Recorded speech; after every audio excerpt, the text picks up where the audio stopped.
Thank you, Mr. Vice Chairman. Sir, our Constitution is indeed a marvelous document, surely one of the most comprehensive and best in the world. It reflects the hopes and aspirations of 1/6 of the human race. We pay homage to the founding fathers of our Constitution, a gathering of one of the most outstanding thinkers, lawyers, political leaders in our history. So it is important to remember that the Constitution was a collective endeavor over a long period, a culmination of our whole freedom movement. And for 2.5 years, intensive debates on a whole variety of subjects. It is fascinating. If you look at the debates of the Constituent Assembly, every single aspect is studied thoroughly. And it has stood the test of time for 65 years. It has given us a vibrant democracy, a totally free judiciary, an independent press. It has given us a place of pride in the Comity of Nations. And we are indeed very proud of our Constitution. And this is a good occasion to pay homage to the founding fathers, particularly today, the 125th birth anniversary of Baba Sahib, Dr. Ambedkar, who was chairman of the drafting committee, an outstanding scholar, a great social reformer, and his team in the drafting committee, which really did an extraordinary job. But also, and I was rather surprised that my good friend, the leader of the House, failed to mention the fact that it was Pandit Jawaharlal Nehru who presented in 1946 the Objective Principles Resolution to the Constituent Assembly. It was a glaring omission, because that cannot be overlooked. That became, as was pointed out later, that became the basis upon which the whole preamble, the fundamental rights and the whole Constitution was based.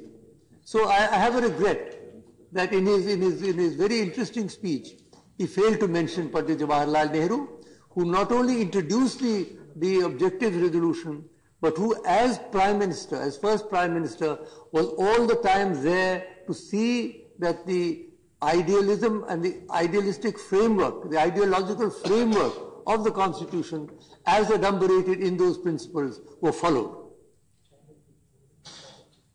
There were other great people. Sardar Patel was there. He was not very well. I remember I stayed as his guest for 15 days in Dehradun in 1949.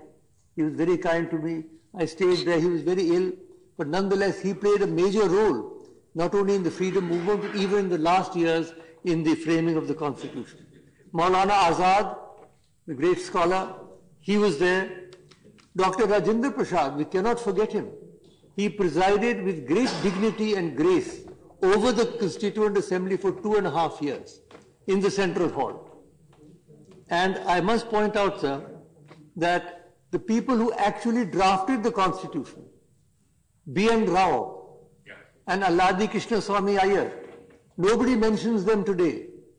In fact, Dr. Ambedkar has said, and the leader of the opposition would have known that, he has said that people say it is my Constitution, it is really B.N. Rao's Constitution.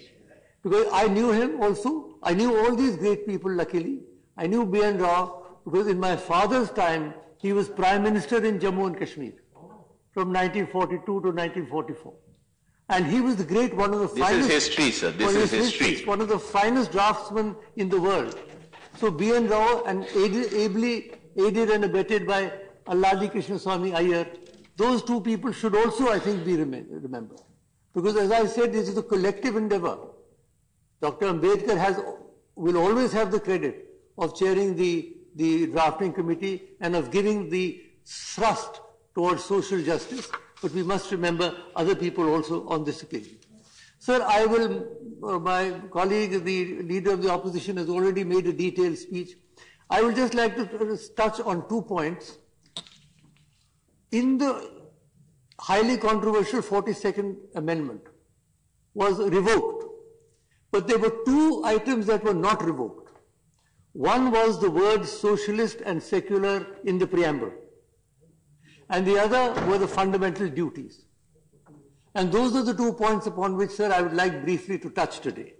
Because it means that there was a total consensus. If despite all the tensions of the 42nd Amendment and of that whole period, when it was revoked, these two remained, which meant there was a national consensus on these 2 points. Socialism. Now, Samajwad, Smriti ji has just mentioned my love for Sanskrit. I'm not going to go into the definition as a political science. There are many varieties of socialism, ranging from Fabian socialism to Marxism, Leninism, and to various types. But I think the best definition of socialism is found in our culture. Sarvepi sukhina santu, sarve santu niramaya, sarve bhadrani pashyantu, ma kaschittu bhagavad. What better definition? May all people be happy. May all people be healthy. May all people see auspicious sights. May no one have to undergo suffering. That is what we mean by socialism. So the last person also should not suffer. And as far as secularism is concerned, sir, all sorts of definitions have been given. In the other house, a definition was made yesterday which I don't think sounds very nice. I have a better definition. Dharam Nirpeksh and Panth Nirpeksh. Actually, the definition of secularism is Sarva Dharma Samabhava. You remember this, even our Prime Minister used to say that, Sarva Dharma Samabhava, equal respect and regard for all religions. That is what we mean in our secularism in India. It is not the European concept. In Europe, there was the church and the state and a distinction between the two. That doesn't exist in India. What is meant by secularism is that every religion should be given its due respect and it should be done.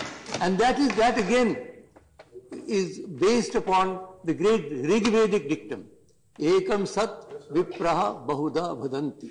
The truth is one, the wise call it by many names. That is the basis of the Indian civilization, and that is the basis of our secularism. So both socialism and secularism continue to be in the preamble and are very important factors. Now, the fundamental duties. They are an integral part of the Constitution, but unfortunately they are totally neglected. If you even, when I address universities, I say, I'd like you to raise your hands. How many of you know that there is a section of fundamental duties in the Constitution? Hardly half a dozen hands are raised. So the fundamental duties are extremely important. I was on the drafting committee of the fundamental duties, Sardar Swaran Singh committee. We sat together, we drafted the fundamental duties, and very briefly, I want to read them out. It won't take me very much time. It shall be the duty of every citizen of India to abide by the Constitution and respect its ideals and institutions, the national flag and the national anthem, to cherish and follow the noble ideals which inspired our national struggle for freedom, to uphold and protect the sovereignty, unity and integrity of India, to defend the country and render national service when called upon to do so, to promote harmony and spirit of common brotherhood among all the people of India, transcending religious, linguistic, regional or sectional diversities, to renounce practices derogatory to the dignity of women, to value and preserve the rich heritage of our composite culture, to protect and improve the natural environment, including forests, lakes, rivers and wildlife, and to have compassion for living creatures, to develop the scientific temper, humanism and spirit of inquiry and reform, to safeguard public property and observe violence, and to strive towards excellence in all spheres of individual and collective activity so that the nation constantly rises to higher levels of endeavor and achievement. These are such excellent principles. Why are they not known? Sir, these fundamental duties should hang in every classroom. They should be hung in every office. They should be hung in every panchayat ghar. We are constitution illiterate, I'm sorry to say. And students should be taught. They should be taught. Why are they not taught? And that is what I want to say. There was a committee, when Atalji was Prime Minister, he set up a committee to operationalize the fundamental duties. I was on that, Justice J.S. Verma headed the committee. I was on that committee.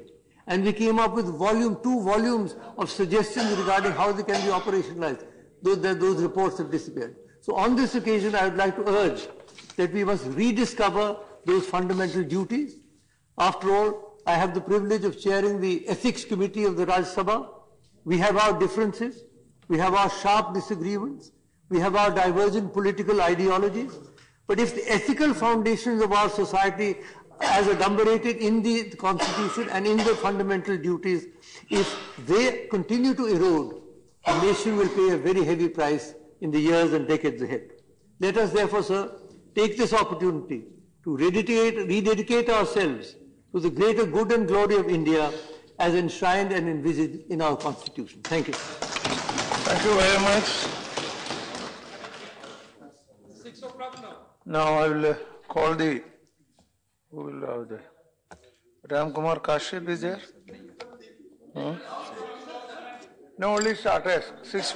Shall we adjourn at 6 or? कोई माननीय सदस्य अभी बोलने को तैयार नहीं है। Adjourn करके आए मंडे को हम लोग we will adjourn, eh? हाँ, till Monday. But there are a large number of speakers. हाँ, yes, we can extend if members are ready. Okay, all right. If that is the sense of the House, then I will adjourn. The House stands adjourned till 11 a.m. on Monday, the 30th of November 2015. No, हो गया. No, हो गया.